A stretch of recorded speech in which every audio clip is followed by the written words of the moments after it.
तो आज से हम लोग स्टार्ट करते हैं डीबीएमएस का सेकेंड यूनिट। ठीक है, सेकेंड यूनिट है हमारा ईआर मॉडल।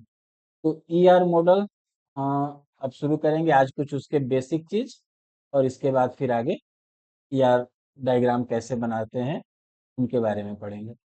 तो पहले तो ईआर मॉडल होता होता क्या है। ईआर का फुल फॉर्म क्या होता है? Entity relationship model. तो एंटिटी का मतलब क्या है? सबसे पहले जब एंटिटी रिलेशनशिप मॉडल पढ़ रहे हो तो एंटिटी का मतलब क्या है? बेसिकली जितने भी कोई किसी भी ऑर्गेनाइजेशन में जितने भी ऑब्जेक्ट्स होते हैं तो वो सबको हम लोग एक एंटिटी कहते हैं। ठीक है, जैसे अगर मान लो हम कॉलेज का सॉफ्टवेयर बनाते हैं तो कॉलेज में स्टूडेंट हो गए, टीचर हो गए, एम्प्लॉय हो गए, क्लास हो गया, ये सब क्या है? अलग अलग ऑब्जेक्ट्स है। मतलब ये सारे अलग अलग एंटिटीज हैं, और उन एंटिटीज का आपस में क्या रिलेशनशिप है और उनके एट्रीब्यूट्स कौन कौन से हैं, ये दिखाता है हमारा ईआर डायग्राम। ठीक है, तो ईआर डायग्राम से हम लोग को बेसिकली ये पता चल जाता है कि डेटा कहाँ मूव करता है, कहाँ से कहाँ और कैसे मूव करता है। नाउ, तो ईआर मॉडल क्या है? एक तरह का हाई लेवल डेटा मॉडल है जो डेटा को डिफाइन करने के लिए यूज होता है, डेटा के एलिमेंट को डिफाइन करने के लिए और उनके रिलेशनशिप। ईआर मॉडल क्या है? एक तरह का हाई लेवल डेटा मॉडल है जो डेटा एलिमेंट को और उनके रिलेशनशिप को डिफाइन करता है। It develops a very simple and easy conceptual design. ये बहुत ही सिंपल और बहुत ही आसान कॉन्सेप्चुअल डिजाइन तैयार होता है जिसको देख के आपको आसानी से समझ में आ जाता है कि सॉफ्टवेयर में क्या होने वाला है या क्या हो रहा है। इसको डायग्राम के द्वारा दिखाया जाता है और उस डायग्राम को हम लोग एंटिटी रिलेशनशिप डायग्राम कहते हैं।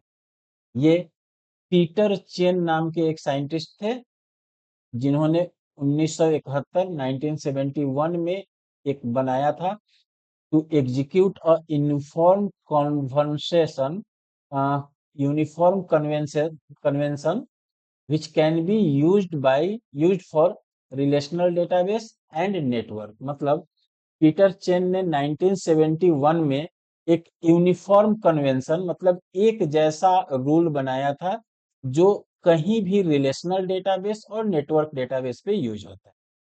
ठीक है, फॉर एग्जांपल, जस्ट एग्जांपल के तौर पे देखो कि एक स्टूडेंट एंटिटी है।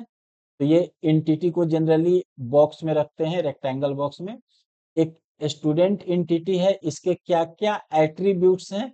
तो ये सारे आईडी इसका एट्रीब्यूट हो गया, नेम, एड्रेस, एज और भी बहुत सारा होगा, mobile number, father's name, mother's name, ये सब इसका एट्रीब्यूट्स होगा।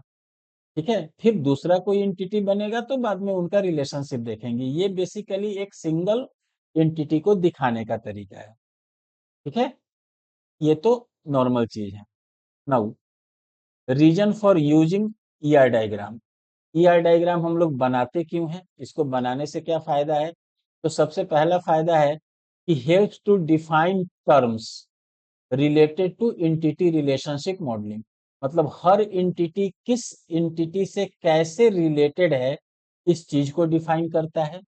दूसरा, how all your table should connect. आपके सॉफ्टवेयर में जितने भी टेबल्स बने हैं जहां डेटा स्टोर हो रहा है, वो कौन से टेबल दूसरे टेबल से किस तरीके से कनेक्ट है उनका प्रीव्यू बताता है।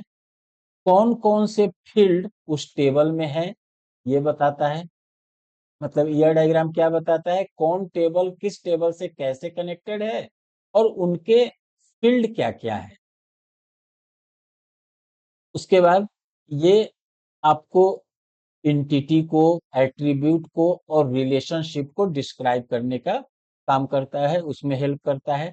यानी एंटिटीज, एट्रीब्यूट्स और रिलेशनशिप। देखो पूरा का पूरा ईआर डायग्राम ही इसी तीनों पे टिका हुआ है, एंटिटी, एट्रीब्यूट और रिलेशनशिप। आगे देखते हैं क्या होता है तीनों। ईआर डायग्राम है are translated into relational tables. ER diagram को आप आसानी से रिलेशनल टेबल में ट्रांसलेट कर सकते हो। मतलब अगर आपने एक बार ईआर डायग्राम बना लिया तो उससे टेबल बनाना बहुत आसान हो जाता है। Which allows you to build database quickly, इससे आप डेटाबेस आसानी से बना सकते हो। ईआर डायग्राम को यूज्ड बाय डेटाबेस डिजाइनर के द्वारा यूज होता है, just like a blueprint for implementing data. Data को इम्प्लीमेंट करने का ये एक ब्लूप्रिंट है, मतलब स्ट्रक्चर है, जो किसी भी सॉफ्टवेयर एप्लीकेशन में यूज होता है। कहने का मतलब क्या हुआ कि ईआर डायग्राम क्या है, जो डेटाबेस डिजाइनर के द्वारा बनाया जाता है और ये पूरे डेटाबेस का एक स्ट्रक्चर देता है, मतलब उसका ब्लूप्रिंट देता है। नाउ ईआर डायग्राम को देखकर जो भी डेटाबेस डिजाइनर होते हैं, उनकी अंडरस्टैंडिंग, मतलब कोई भी अगर ईआर, जैसे सपोज करो, मान लो मैंने कोई डेटाबेस बनाया किसी कॉलेज का या किसी ऑर्गेनाइजेशन का, और हम उस कंपनी को छोड़ के चले गए, और अगर हमने ईआर डायग्राम बना के रख दिया है, आप दूसरा कोई एम्प्लॉय आता है, मान लो आप आते हो काम करने, तो आप सिर्फ ईआर डायग्राम को देख के आसानी से समझ जाओगे कि इसमें डेटाबेस कैसे बना हुआ है, कौन कौन सा डेटाबेस किस किस तरीके से रिलेटेड है, कौन कौन सा टेबल किस टेबल से कैसे रिलेटेड है, किस टेबल में कौन कौन सा फील्ड है। वो सारा चीज, पूरा डेटाबेस का कॉन्सेप्ट आपको एक बार में समझ में आ जाएगा, अगर आप किसी भी सॉफ्टवेयर के ईआर डायग्राम को देख लेते हो तो। ठीक है, यानी understanding of the information to be content in the database, database में क्या क्या है वो सारा चीज आपको मिल जाएगा ईआरपी डायग्राम से, वही एंटिटी रिलेशनशिप के डायग्राम से। Now ERD allow you to communicate with the logical structure of the database to the user, मतलब एंटिटी रिलेशनशिप डायग्राम से आप कम्युनिकेट करने के लिए, ये कम्युनिकेशन अलाउ करता है लॉजिकल स्ट्रक्चर के बीच में, मतलब कोई भी डेटाबेस यूजर जो होंगे, वो डेटाबेस से कैसे कम्युनिकेट करेंगे। तो अब जिस तरीके से मेरा डेटा स्ट्रक्चर होगा वैसे ही कम्युनिकेट करेंगे, तो वो सारा चीज उनको ईआर डायग्राम देख के समझ में आ जाएगा कि पूरे डेटाबेस का स्ट्रक्चर कैसा है। ठीक है, तो ये तो नॉर्मल कहानी हो गया कि ईआर डायग्राम क्या होता है और क्यों बनाते हैं। अब इसको थोड़ा तोड़ते हैं, मतलब ईआर डायग्राम में क्या क्या होता है, ईआर डायग्राम के अंदर हम लोग क्या क्या बनाते हैं। अब यहाँ से थोड़ा क्लियर पिक्चर मिलेगा हम लोग को, यानी कंपोनेंट ऑफ ईआर डायग्राम, कहने का मतलब ईआर डायग्राम में क्या क्या होता है।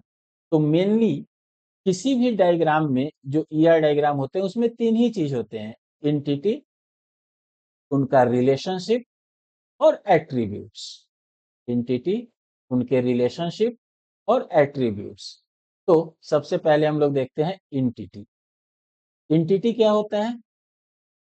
एंटिटी एक तरह का क्लास ऑफ पर्सन, जैसे हमने क्या बोला कि एंटिटी क्या है, एक तरह का ऑब्जेक्ट है।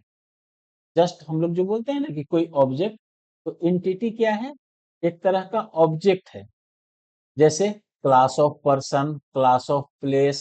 अब ये ऑब्जेक्ट क्या हो सकता है, कोई पर्सन हो सकता है, प्लेस हो सकता है, या कोई अदर ऑब्जेक्ट हो सकता है, कोई इवेंट हो सकता है, या कोई कॉन्सेप्ट हो सकता है किसी चीज के बारे में, जिसे हम लोगों को कलेक्ट करना है और डेटा को स्टोर करना है।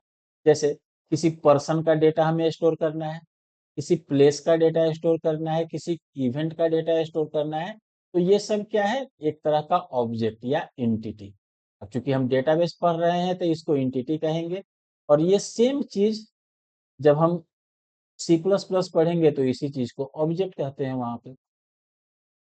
जितने भी एंटिटी होते हैं वो सब डिस्टिंग्विशेबल होते हैं अदर एंटिटीज से, मतलब हर एंटिटीज अलग अलग होता है, किसी भी तरह से कोई दो गो एंटिटी एक जैसा नहीं होगा। अच्छा, इंस्टांस ऑफ एन एंटिटी क्या है? इंस्टांस ऑफ एन एंटिटी क्या है, एक तरह का सिंगल ऑकुरेंस ऑफ दैट एंटिटी। उस एंटिटी का सिंगल ऑकुरेंस को हम इंस्टांस ऑफ एंटिटी कहते हैं। इसका मतलब क्या हुआ, जैसे कॉलेज का सॉफ्टवेयर है, तो उसमें हम क्या बोलेंगे, स्टूडेंट एक एंटिटी है, और किसी पार्टिकुलर स्टूडेंट को, अगर कोई ए नाम का स्टूडेंट है, उसको बोलेंगे यह इंस्टांस है, स्टूडेंट एंटिटी। ठीक है, स्टूडेंट क्या है, एक एंटिटी है, और अगर किसी एक स्टूडेंट को पॉइंट किया जाए तो कहा जाएगा यह उस एंटिटी का इंस्टांस है। जैसे देखो एक और एग्जांपल इसमें देखो, द एंटिटी इम्प्लाई, किसी भी ऑर्गेनाइजेशन में इम्प्लाई एक एंटिटी है, अब इसके इंस्टांस कौन है? तो इसके मल्टीपल इंस्टांसेस हो सकते हैं। जैसे जो जो इम्प्लाई है हमारे ऑर्गेनाइजेशन में, वो सारे इम्प्लाई एक एक इंस्टांस है। जैसे राज, मोहन, रवि, शिवा, ये सब जितने भी इम्प्लाईज है ना, कि मान लो किसी ऑर्गेनाइजेशन में ये सारे इम्प्लाई हैं, तो इम्प्लाई क्या हो गया? एंटिटी। और ये सब हो गए राज, मोहन, रवि, शिवा, ये सब क्या हो गए? इम्प्लाई के इंस्टांस, एंटिटी के इंस्टांस। ठीक है। नाउ नेक्स्ट, एक और छोटा सा टर्म आता है एंटिटी सेट। एंटिटी सेट क्या होता है? Collection of entities of the same type. एक ही जैसे बहुत सारे एंटिटी के कलेक्शन को एंटिटी सेट कहते हैं। जैसे the entities which share common properties, बहुत सारे ऐसे एंटिटी होते हैं जिनकी प्रॉपर्टी, प्रॉपर्टी को ही एट्रीब्यूट कहते हैं, जो कॉमन प्रॉपर्टी या कॉमन एट्रीब्यूट रखते हैं, उन सबको हम लोग एंटिटी सेट कहते हैं। जैसे the set of all employ of an organization can be called as entity set. Employ मतलब, देखो एंटिटी तो इम्प्लाई है ही, लेकिन जितने भी इम्प्लाई हैं, सारे इम्प्लाई को अगर मिला दिया जाए तो हम उसे एंटिटी सेट कहेंगे, क्योंकि हर इम्प्लाई के पास कॉमन प्रॉपर्टी होगा। मतलब हर इम्प्लाई का नाम होगा, हर इम्प्लाई का सैलरी होगा, फादर्स नेम होगा, कॉन्टेक्ट नंबर होगा, एड्रेस होगा, तो इसलिए उसे हम लोग एंटिटी सेट कहेंगे। ठीक है। नाउ तो मोस्ट मोस्ट प्रोबेबली एंटिटी आपको समझ में आ गया होगा कि एंटिटी क्या है। अब नेक्स्ट हम लोग देखते हैं, ये तो हो गया एंटिटी। नेक्स्ट हम लोग देखते हैं, या नेक्स्ट कंपोनेंट होता है हमारा एट्रीब्यूट। एट्रीब्यूट का मतलब क्या है? एट्रीब्यूट मतलब किसी भी चीज का प्रॉपर्टीज, उसका कैरेक्टरिस्टिक्स। जैसे each entity can have number of characteristics. जैसे किसी क्लास के अंदर, जब हम देखो इसको दोनों को कंबाइन करो एक साथ, तो हम सी प्लस प्लस पढ़ते हैं और कहते हैं कि कोई क्लास बनाओ स्टूडेंट। तो स्टूडेंट क्लास के अंदर आप कौन कौन सा डेटा बनाते हो? दो चीज होता है, डेटा मेंबर और मेंबर फंक्शन। तो मेंबर फंक्शन को फिलहाल भूल जाओ, लेकिन जितने भी डेटा मेंबर आप बनाते हो उस क्लास में, तो वो सारे डेटा मेंबर्स उस क्लास के लिए, अब वहां पे हम लोग कहते हैं क्लास और डेटा मेंबर, उसी को यहाँ पर हम लोग क्या कहेंगे? क्लास को कहेंगे एंटिटी, और डेटा मेंबर को कहेंगे एट्रीब्यूट। जितने भी, जैसे एक स्टूडेंट के अंदर हम लोग क्या बनाते थे? स्टूडेंट का रोल नंबर, नेम, मार्क्स, तो वो सब एट्रीब्यूट हो गया। ठीक है। The characteristics of an entity are called attribute. किसी भी एंटिटी के जो कैरेक्टरिस्टिक्स होते हैं, उन्हें हम लोग एट्रीब्यूट कहते हैं। एट्रीब्यूट का मतलब ही होता है प्रॉपर्टी। जैसे एन एंटिटी से क्लाइंट, मान लो कोई क्लाइंट नाम का एंटिटी है। क्लाइंट क्या हो गया? कस्टमर। तो कस्टमर का हम क्या क्या रिकॉर्ड रखेंगे, ये सोचो। कस्टमर का जो जो रिकॉर्ड रखेंगे, जैसे उनके कैरेक्टरिस्टिक्स क्या हो जाएंगे? उनका नाम, उनका एड्रेस, उनका फोन नंबर, उनका बैलेंस, उस पे कितना ड्यू है हमारा, ये सब क्या हो गया? एट्रीब्यूट्स। ठीक है। तो ये हो गए एट्रीब्यूट्स। नाउ एट्रीब्यूट्स के कुछ अलग अलग टाइप्स होते हैं। Hello friends, good morning. अगर आप भीमराव अंबेडकर बिहार यूनिवर्सिटी से बीसीए की पढ़ाई कर रहे हो, तो आपके लिए ऑनलाइन कोर्स लॉन्च किया गया है। इस कोर्स में आपको सारे सेमेस्टर के notes, video lectures, previous year solutions, model questions for current year, साथ ही डाउट सपोर्ट और एग्जाम ओरिएंटेड गाइडेंस मिलेगा। ऐप आप प्ले स्टोर से डाउनलोड कर सकते हैं। इसका नाम PCA tutorial by Prabhat sir है। Thank you. आज एट्रीब्यूट का टाइप पढ़ लिया जाए, नेक्स्ट क्लास में हम लोग रिलेशनशिप पढ़ेंगे और उसके बाद बनाया जाएगा। आज टाइप्स ऑफ एट्रीब्यूट से पढ़ लेते हैं। ठीक है। टाइप्स ऑफ एट्रीब्यूट क्या होता है? पहला है सिंपल एट्रीब्यूट। तो सिंपल एट्रीब्यूट का मतलब क्या होता है? सिंपल एट्रीब्यूट क्या है? एक तरह का एटॉमिक वैल्यूज है। एटॉमिक वैल्यूज कहने का मतलब single value, which can not be divided further, जिसको डिवाइड नहीं किया जा सके आगे। जैसे आपका एज, आपका फोन नंबर, आपका आधार नंबर, आपका पैन नंबर, ये सब क्या है, एटॉमिक वैल्यू है, सिंगल वैल्यू है, इसको चेंज नहीं किया जा सकता। For example, students phone number is an atomic value of 10 digit, 10 digit का एक एटॉमिक वैल्यू है, तो इसे हम लोग सिंपल एट्रीब्यूट कहते हैं। ठीक है। अब दूसरा है कंपोजिट एट्रीब्यूट। देखो अगला पढ़ोगे तो पहला भी समझ में आएगा। कंपोजिट एट्रीब्यूट का मतलब क्या है, वैसे एट्रीब्यूट जिनको फर्दर डिवाइड किया जा सके। जैसे अगर हम कहते हैं एड्रेस, तो आप कहोगे कि एड्रेस को कैसे डिवाइड करेंगे, कर सकते हैं ना। एड्रेस में आपका गांव का नाम अलग होता है, पोस्ट ऑफिस अलग होता है, थाना अलग होता है, डिस्ट्रिक्ट अलग होता है। तो एक एड्रेस को हम चार पांच टुकड़े में बांट सकते हैं ना। सिटी अलग, सिटी, डिस्ट्रिक्ट, विलेज, तो ये सब मिला के एड्रेस होता है ना। तो पूरा का पूरा एड्रेस को हम लोग क्या कहेंगे, कंपोजिट एट्रीब्यूट। या इवन हम लोग ऐसे भी कह सकते हैं नेम। एक नेम जो होता है, वो नेम भी तीन चीजों से बना होता है, first name, middle name, last name. मतलब नेम को तीन पार्ट में डिवाइड किया जा सकता है, first name, last name, middle name. तो नेम पूरा क्या हो गया, कंपोजिट एट्रीब्यूट। समझ में आया। सिंपल एट्रीब्यूट क्या है, जिसको फर्दर डिवाइड नहीं किया जा सके।